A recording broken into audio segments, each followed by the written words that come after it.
ভালোই মজা, কিন্তু ভাই পাশের গাছের যদি আম চুরি করে খাই, কিন্তু একজন দেখছে, কেউ না দেখলেও কে দেখছে? আল্লাহ দেখছে।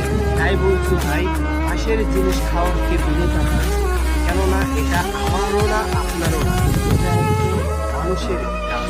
সে কষ্ট করে এই গাছের সেবা যত্ন করেছে, তাই গাছকে তাকে ফল দিয়েছে। তার রিজিক যদি আমরা চুরি করে খাই, সেটা কি সঠিক ভাই? আপনি বলুন।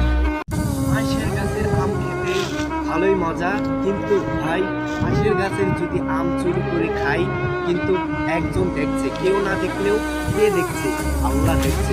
তাই বলছি ভাই, পাশের জিনিস খাওয়া থেকে বিরত থাকছে, কেননা এটা আমারও না আপনারও না, এটা একজন মানুষের গাছ। সে কষ্ট করে এই গাছের সেবা যত্ন করেছে, তাই গাছকে তাকে ফল দিয়েছে। তার রিজিক যদি আমরা চুরি করে খাই, সেটা কি সঠিক ভাই? আপনি